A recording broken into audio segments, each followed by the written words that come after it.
Good morning student. Today we are going to discussing two important types of bond. One is the coordinate bond and second is the hydrogen bond. Okay, first we take the coordinate bond. Actually में coordinate bond एक covalent bond की ही type है आपकी, covalent bond ही आप मान लीजिए। जैसे covalent bond आपके बनते थे तो वहाँ पर क्या होता था, शेयरिंग ऑफ इलेक्ट्रॉन होता था। इफ़ यू मेमोराइज, अगर आपको याद है तो कोवलेंट बॉन्ड जब भी बनते थे तो आपके क्या होते थे, दो एटम आपस में इलेक्ट्रॉन्स को क्या करते थे, शेयर करते थे। अगर आपको याद है जैसे एच अपने एक एक इलेक्ट्रॉन को क्या करते थे, शेयर करते थे और अपना क्या बनाते थे, अपना बॉन्ड बनाते थे, जिसको हम कोवलेंट बॉन्ड कहते थे। ठीक है, लेकिन शेयरिंग तो यहाँ पर भी होती है, लेकिन शेयरिंग में थोड़ा डिफरेंस है। क्या डिफरेंस है? यहाँ पर जो शेयरिंग होती है वो सबसे पहले एक इलेक्ट्रॉन पेयर की होती है। पूरा पेयर जो होता है वो शेयर होता है और एक सिंगल एटम से शेयर होता है। मतलब एक आपका इलेक्ट्रॉन रिच एटम होगा जिसको हम डोनर एटम कहते हैं, और एक इलेक्ट्रॉन डेफिशिएंट एटम होगा जिसके पास आपके इलेक्ट्रॉन नहीं है। वो मतलब उसके पास कुछ नहीं है शेयर करने के लिए। सिर्फ जो इलेक्ट्रॉन जो डोनेट करेगा वो पूरी तरीके से वो कौन करेगा, एक डोनर एटम करेगा। ठीक है, एक डोनर जो है, एक दानवीर जो है वो देगा किसको, एक गरीब आदमी को जिसके पास कुछ नहीं है। ठीक है, यहाँ पे शेयरिंग हो रही है, मतलब एक जो आपका एटम है वो अपना लोन पेयर कंप्लीटली डोनेट कर देता है किसको, एक इलेक्ट्रॉन डेफिशिएंट एटम को। Okay, this is the definition of coordinate bond. Okay, now the coordinate bond is represented by this arrow. आप देखिए इस एरो से हम इसको क्या करते हैं, रिप्रेजेंट करते हैं। ये जो हेड है, आपका एरो हेड जो है वो आपका जाएगा किसकी तरफ, डेफिशिएंट एटम की तरफ आप दिखाओगे। ठीक है, और जो टेल होगी आपकी किसकी तरफ होगी, डोनर एटम की तरफ आपकी होगी। ठीक है, नाउ सी दिस डायग्राम। यहाँ पर आपके पास NH3 है। ठीक है, NH3 के अंदर आप देख रहे हो कि यहाँ पर एक एक इलेक्ट्रॉन तो शेयर कर रहे हैं हाइड्रोजन। ठीक है, और नाइट्रोजन के पास कितने थे, 5 थे, तो 5 में से एक एक तो यहाँ पे हाइड्रोजन ने शेयर कर लिए। ठीक है, लेकिन यहाँ पर देखिए एक एक्स्ट्रा क्या बच गया आपके पास, एक लॉन पेयर बचा हुआ है नाइट्रोजन के पास। ठीक है, अब ये नाइट्रोजन क्या करेगा, अपना पूरा लॉन पेयर किसको डोनेट कर देगा, इस H पॉजिटिव को। आप देख रहे हो इस H पॉजिटिव के पास कुछ नहीं है, nothing, there is nothing in this H positive, this H positive have nothing, क्योंकि इसके पास एक इलेक्ट्रॉन था, वो एक इलेक्ट्रॉन भी इसने डोनेट कर दिया। तो अब ये अमोनिया जो है वो एक डोनर, एक जो अमोनिया जो है इसके अंदर जो ये नाइट्रोजन है वो एक डोनर एटम की तरह काम करेगा, क्योंकि इसके पास एक्स्ट्रा लोन पेयर है। शेयरिंग के बाद इसने अपने शेयर भी कर लिए, शेयरिंग के बाद भी इसके पास एक लोन पेयर एक्स्ट्रा बच गया। ये तो बॉन्ड पेयर है बेटा, ये नहीं डोनेट होंगे, ये लोन पेयर जो बच गया, ये लोन पेयर जो होगा वो आप ये डोनेट कर देगा किसको, इस इलेक्ट्रॉन डेफिशिएंट एटम को, and resulting in the formation of ammonium ion. Similarly in H2O, ये देखिए ऑक्सीजन के बाहर कितने होते हैं, 2 6। आपको पता है ना ऑक्सीजन का लेविस डॉट स्ट्रक्चर अगर आप बनाओगे तो ऑक्सीजन में कितना होता है, 2 6 होता है। आप 6 आपने इसके रिप्रेजेंट कर दिए। इन 6 में से 2 ये हाइड्रोजन शेयर कर रहे हैं। ठीक है, ये शेयरिंग हो गई, लेकिन अब ये 2 क्या बच गए आपके, लॉन पेयर ऑफ इलेक्ट्रॉन बच गए। ठीक है, अब ये लॉन पेयर ये क्या करेगा, ये एक इलेक्ट्रॉन डेफिशिएंट एटम है, इसको क्या कर रहा है, डोनेट कर रहा है। आप देख रहे हो मैंने ये कोऑर्डिनेट बॉन्ड दिखाया हुआ है, ये एरो जो है वो किसकी तरफ है, इलेक्ट्रॉन डेफिशिएंट की तरफ है, और ये इसको डोनेट कर रहा है। टेल जो है वो डोनेटिंग एटम की तरफ है, resulting in the formation of hydronium ion, तो ये इसको डोनेट कर देगा। ठीक है, ओके है। उसके बाद आपका आता है हाइड्रोजन बॉन्ड। ठीक है, हाइड्रोजन बॉन्ड जैसा कि नाम इंडिकेट कर रहा है, तो हाइड्रोजन बॉन्ड है तो आपको हाइड्रोजन तो चाहिएगा ही। ठीक है, तो हाइड्रोजन बॉन्ड जो है वो किसके बीच में बनता है, हाइड्रोजन के बीच में। और one of the most highly electronegative atom, जैसे फॉर एग्जांपल आपके पास फ्लोरीन है, ऑक्सीजन है, नाइट्रोजन है, इनके बीच में बनता है। ठीक है, hydrogen bond is form between the hydrogen and one of the most electronegative element. और जब आपको पता है कि सबसे ज़्यादा इलेक्ट्रोनेगेटिव एलिमेंट आपके कौन है, फ्लोरीन, उसके बाद ऑक्सीजन और फिर उसके बाद नाइट्रोजन। तो ऐसे बॉन्ड को हम क्या कहते हैं, हाइड्रोजन बॉन्ड कहते हैं। And this is very very most important topic. Exam के अंदर, हरियाणा बोर्ड एग्ज़ाम के अंदर बहुत बार, फाइनल एग्ज़ाम के अंदर ये रिपीट होता रहता है कि हाइड्रोजन बॉन्ड क्या है, इसकी टाइप्स क्या हैं, इसके इन्फ्लुएंस क्या रहेंगे, पूरा एक बड़ा क्वेश्चन इसके अंदर बनता है। तो हाइड्रोजन बॉन्ड तो हमें पता चल गया भाई, हाइड्रोजन के बीच में और एक मोस्ट इलेक्ट्रोनेगेटिव एलिमेंट के बीच में जो बॉन्ड बनता है उसको हम हाइड्रोजन बॉन्ड कहते हैं, ठीक है। जैसे फॉर एग्जांपल, जैसे आपके पास HF है, बेटा एक बात ध्यान रखना कि जो ये HF है इसके बीच में जो ये बॉन्ड है ये तो कोवलेंट बॉन्ड है, लेकिन जब ये HF मॉलिक्यूल दूसरे HF के साथ जुड़ रहा है तो यहाँ पर हाइड्रोजन बॉन्ड बन रहा है। दिस सॉलिड लाइन, ये जो सॉलिड लाइन आपको दिख रही है, this is the covalent bond, this is not the hydrogen bond, ठीक है।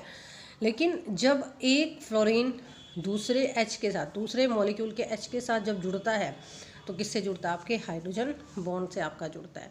तो this is the hydrogen bond which is form between the hydrogen and one of the most electronegative element, okay.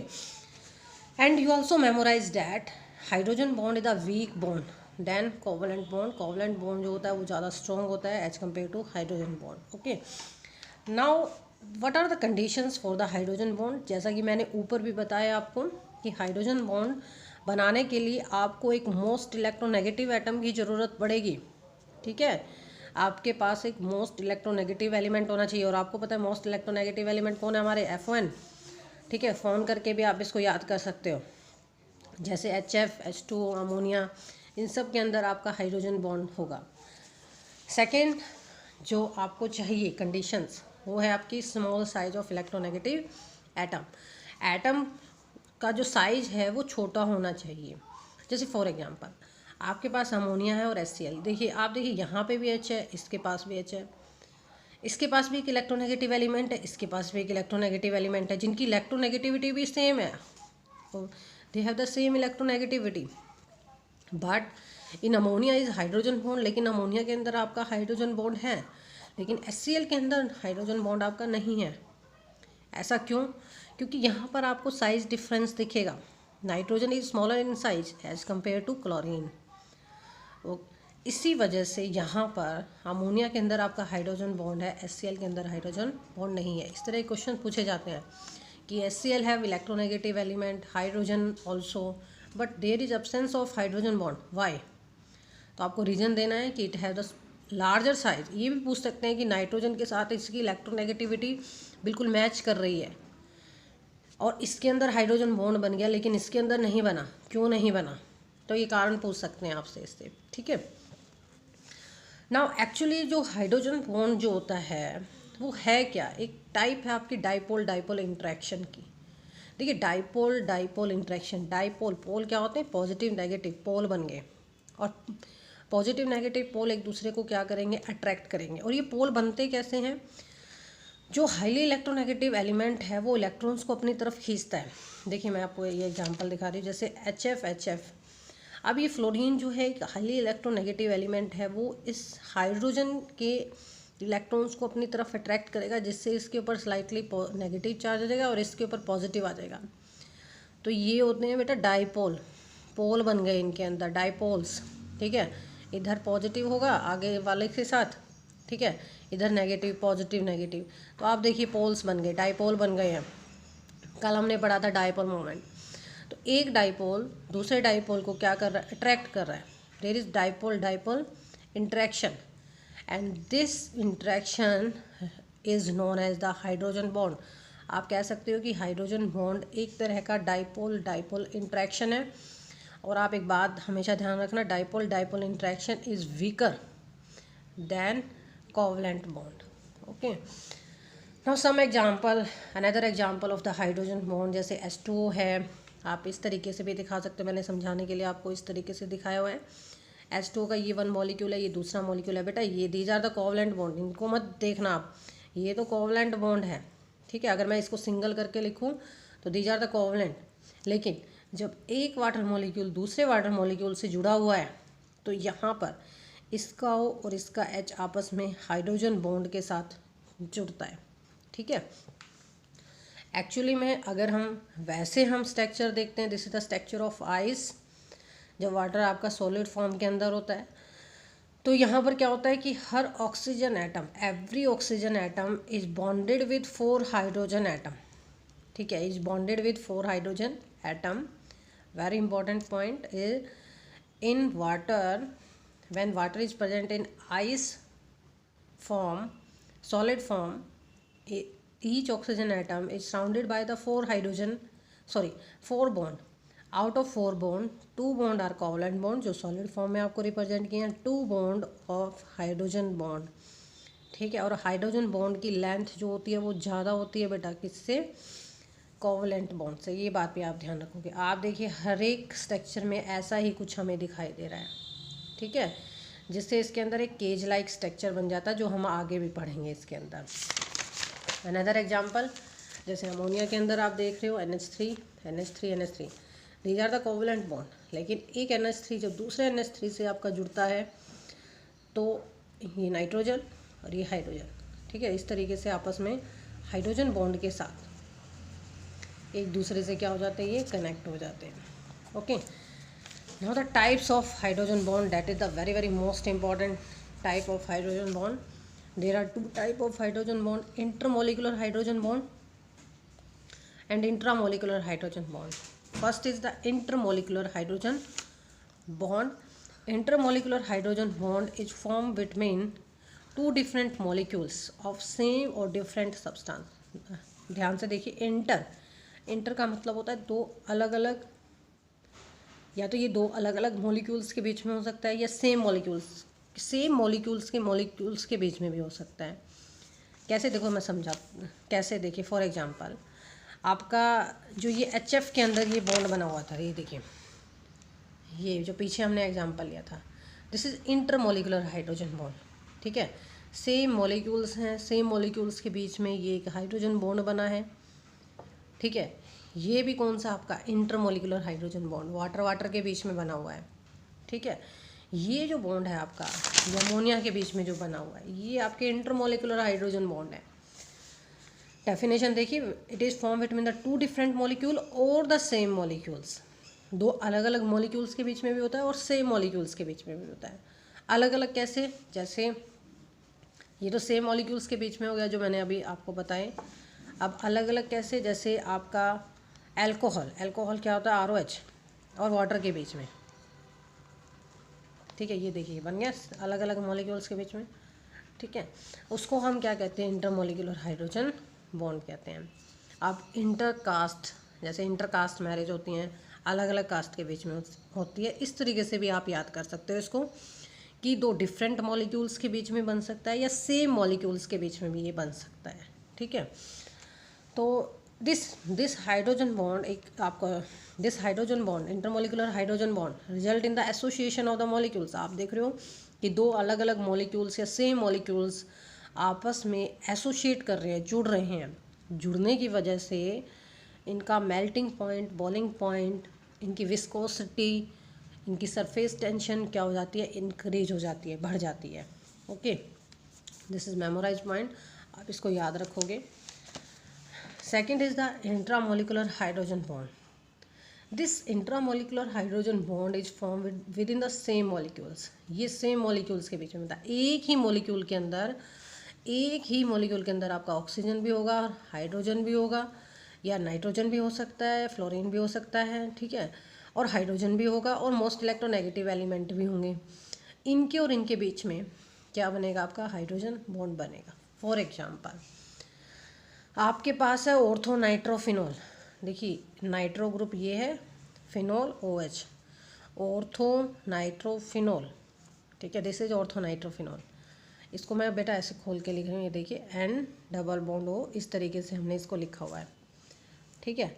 अब ये OH है, ये रहा इसका OH, मैंने इस तरीके से ये खोल के लिख दिया इसको पूरा। अब इसका H और इसका O, इन दोनों के बीच में आप देख रहे हो ये हाइड्रोजन बॉन्ड बन गया है, ठीक है। इसका H और इसका O, इनके बीच में क्या बन गया, आपका हाइड्रोजन बॉन्ड बन गया है।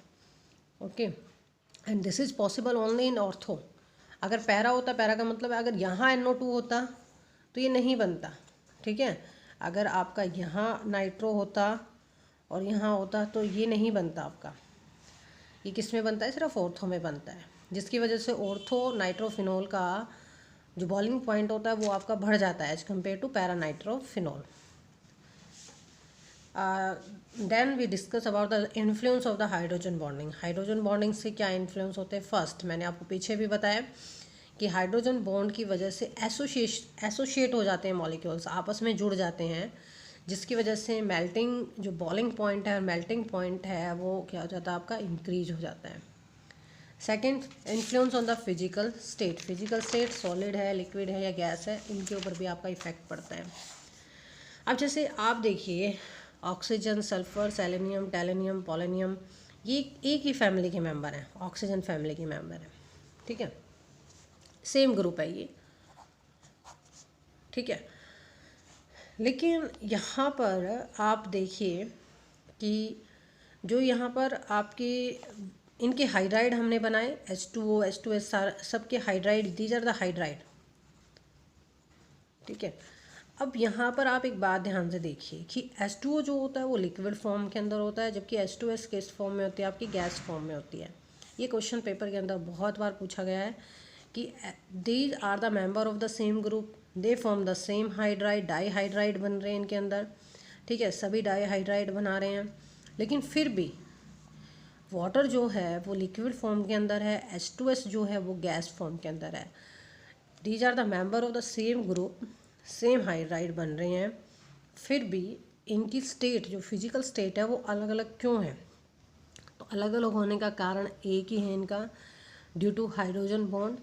H2O मॉलिक्यूल्स जो हैं वो आपस में इंटरमॉलिकुलर हाइड्रोजन बॉन्ड से एक दूसरे के साथ जुड़ जाते हैं, ठीक है। पीछे भी मैंने आपको दिखाया था कि वाटर मॉलिक्यूल्स जो होते हैं वो इंटरमॉलिकुलर हाइड्रोजन बॉन्ड के साथ एक दूसरे के साथ कनेक्ट हो जाते हैं, ठीक है। तो जिसकी वजह से वो कौन सी फॉर्म में आ जाते हैं, आपके लिक्विड स्टेट के अंदर। जबकि जो आपके H2S हैं इनके अंदर आपका वीक फोर्स ऑफ अट्रैक्शन होता है, weak van der Waals force of attraction होता है, that is very weak as compare to hydrogen bond, जो हाइड्रोजन बॉन्ड से भी वीक होता है। इसलिए वो किस फॉर्म में आ जाते हैं, आपके गैस फॉर्म में आते हैं। लेकिन वाटर जो होता है वो लिक्विड फॉर्म में होता है due to hydrogen bonding, intramolecular hydrogen bond. Similarly आपका एक क्वेश्चन बनता है, ये आप मुझे करके दिखाओगे कि ammonia is a liquid, phosphine is gas, जबकि ग्रुप एक सेम ग्रुप के मेंबर हैं आपके, नाइट्रोजन, फॉस्फोरस सेम ग्रुप के आते हैं, सेम हाइड्राइड, ट्राई हाइड्राइड बन रहे हैं, लेकिन ये लिक्विड फॉर्म में एग्जिस्ट करता है एट रूम टेम्परेचर, ये आपका गैसियस फॉर्म के अंदर है। Why? Okay, now the solubility, hydrogen bond also affect the solubility. जैसे for example alcohol get dissolve in water, why? ये इसके अंदर डिजॉल्व हो जाती है आपकी, क्यों होता है ऐसा? Due to hydrogen bond. जो अल्कोहल जो होता है वो वाटर मॉलिक्यूल्स के साथ आपका बॉन्ड बना लेता है, और इस बॉन्ड को हम इंटरमॉलिकुलर हाइड्रोजन बॉन्ड बोलते हैं बेटा, मैंने पीछे भी बताया था आपको, ठीक है। क्या बना लेते हैं? इंटरमॉलिकुलर हाइड्रोजन बॉन्ड बना लेते हैं, जिसकी वजह से अल्कोहल जो है वाटर के अंदर क्या हो जाती है, आपकी डिजॉल्व हो जाती है। ओके, बॉइलिंग पॉइंट के ऊपर भी इफेक्ट डलता है। HF, देखिए अगर हम एक क्वेश्चन आपका, वेरी गुड क्वेश्चन, यहाँ पर एक बहुत अच्छा क्वेश्चन आपका बन रहा है कि HF जो है, H2O है, दोनों के अंदर आपका हाइड्रोजन बॉन्ड है, और आपको पता है कि fluorine is most electronegative as compare to oxygen, ये बात भी सही है। तो ज़्यादा स्ट्रॉन्ग बॉन्ड किसके अंदर होना चाहिए था? HF के अंदर होना चाहिए था, और HF का मेल्ट बॉइलिंग पॉइंट भी ज़्यादा होना चाहिए था, किससे? H2O से, क्योंकि फ्लोरीन का साइज भी छोटा है, फ्लोरीन ज़्यादा इलेक्ट्रोनेगेटिव है एज कम्पेयर टू ऑक्सीजन, तो ज़्यादा स्ट्रॉन्ग हाइड्रोजन बॉन्ड आपका HF के अंदर होना चाहिए था, ठीक है। और इसका बॉइलिंग पॉइंट भी क्या होना चाहिए था, आपका ज़्यादा होना चाहिए था, लेकिन उल्टा मिला हमें, वाटर का बॉइलिंग पॉइंट हमें ज़्यादा मिला एज कम्पेयर टू HF। तो इसका कारण क्या है? मैंने आपको पीछे भी बताया था कि वाटर मॉलिक्यूल्स के अंदर, वाटर के अंदर आपके 4 बॉन्ड बनते हैं, each oxygen atom is further attach with 4 bond, 2 covalent bond and 2 hydrogen bond, जबकि HF के अंदर सिर्फ 2 ही बॉन्ड बनते हैं। पीछे आपने स्ट्रक्चर किया था, HF के अंदर सिर्फ 2 ही बॉन्ड बन रहे हैं हर एक मॉलिक्यूल्स के बीच में, एक कोवलेंट बॉन्ड है और एक हाइड्रोजन बॉन्ड है, जबकि वाटर के अंदर आपके 4, every oxygen molecule is attach with 4 type of bond. आपको दिख रहे हैं 2 कोवलेंट बॉन्ड है और 2 ही क्या है इसके अंदर, आपके हाइड्रोजन बॉन्ड है, ठीक है। तो इसलिए इसका बॉइलिंग पॉइंट, आपका वाटर का बॉइलिंग पॉइंट बढ़ जाता है और इसका बॉइलिंग पॉइंट आपका क्या होता है, कम होता है। Now we discuss another chemistry of water. Why ice float on water, very very good question. Why ice float on water, हम सीधा कहते हैं कि because it has cage like structure. ठीक है, जैसे जैसे आपका वाटर फ्रिज होना स्टार्ट होता है तो इसके अंदर केज लाइक स्ट्रक्चर बन जाते हैं, और आप देख रहे हो इस केज लाइक स्ट्रक्चर के अंदर बहुत ज़्यादा वैकेंट स्पेस है। वैकेंट स्पेस की वजह से आपको पता है density is equal to m/v होती है। इस वैकेंट स्पेस की वजह से वॉल्यूम बढ़ गया, वॉल्यूम बढ़ेगा तो डेंसिटी क्या हो जाएगी, कम हो जाएगी। डेंसिटी कम होगी तो आइस जो होगी वो फ्लोट करेगी आपकी। ठीक है, यहाँ पर आपको दिख रहा है कि every oxygen molecules it attach with 4 hydrogen molecules and form a cage like structure with large vacant space। ये सारा आपको लिखना है इसके अंदर। ठीक है, with large vacant space which result in increasing in volume and decreasing in density and hence ice float on water। Second important good question is that water has a maximum density at 4 degree Celsius। Why? This is very very most important question कि water जब आपकी ice melt होना शुरू होती है, ठीक है, 0 degree Celsius से वो 4 डिग्री सेल्सियस पे जब आती है तो यहाँ पर उसकी मैक्सिमम डेंसिटी होती है और फिर डेंसिटी डिक्रीज होना शुरू हो जाती है। ऐसा क्यों होता है? तो इसका कारण क्या है बेटा, देखिए, जैसे ही आपकी आइस 0 डिग्री सेल्सियस से 4 डिग्री सेल्सियस की तरफ जाती है तो क्या होता है, इसका स्ट्रक्चर कोलैप्स होना शुरू हो जाता है। They start to collapse, cage like structure इसका कोलैप्स होना शुरू हो जाता है। बॉन्ड जो हैं वो टूटने शुरू हो जाते हैं। ठीक है, जो हाइड्रोजन बॉन्ड है वो आपके टूटने शुरू हो जाते हैं। जैसे ही कोलैप्स होगा, पास पास आएगा ये, तो आप देखोगे जैसे जैसे पास पास आएगा तो वॉल्यूम क्या हो जाएगा, कम। वॉल्यूम कम होते ही डेंसिटी क्या हो जाएगी, इंक्रीज। ठीक है, 4 डिग्री सेल्सियस तक तो ऐसा ही रहता है, लेकिन बाद में क्या होता है, जो बॉन्ड हैं वो सारे के सारे टूट जाते हैं, मॉलिक्यूल्स फ्री हो जाते हैं। अब मॉलिक्यूल्स को आप और गर्म करोगे तो उनको और काइनेटिक एनर्जी मिलेगी। काइनेटिक एनर्जी मिलेगी तो वो दूर दूर भागना शुरू कर देंगे। अब दूर दूर भागेंगे तो वॉल्यूम फिर से क्या होगा, बढ़ जाएगा, और फिर से डेंसिटी क्या हो जाएगी आपकी, कम हो जाएगी। लेकिन 4 डिग्री सेल्सियस पर जब धीरे धीरे जैसे जैसे टेम्परेचर बढ़ता जा रहा है तो जो आपका केज लाइक स्ट्रक्चर था वो कोलैप्स होता जा रहा है, क्योंकि उसके अंदर हाइड्रोजन बॉन्ड टूटते जा रहे हैं, वाटर मॉलिक्यूल्स पास पास आ रहे हैं, वैकेंट स्पेस जो है वो फिल होता जा रहा है, जिसकी वजह से वॉल्यूम डिक्रीज हो जाता है और डेंसिटी इंक्रीज हो जाती है। लेकिन फर्दर अगर आप टेम्परेचर राइज करते हो तो काइनेटिक एनर्जी मॉलिक्यूल के आप टेम्परेचर बढ़ा रहे हो तो काइनेटिक एनर्जी मॉलिक्यूल्स की क्या हो जाएगी, बढ़ जाएगी, और मॉलिक्यूल्स दूर दूर भागना शुरू कर देंगे, दूर दूर भागेंगे। ठीक है, दूर दूर भागेंगे तो वॉल्यूम फिर से क्या होगा आपका, इंक्रीज, और डेंसिटी क्या हो जाएगी आपकी, डिक्रीज। ओके ओके, तो आप जो भी आपके क्वेश्चंस हैं, आपके डाउट्स हैं, आप मुझे फ़ोन करके आप मुझसे डिस्कस कर सकते हो। ठीक है, इसके अलावा हर बच्चा मुझे अपने नोट्स सेंड करेगा। Okay, thank you.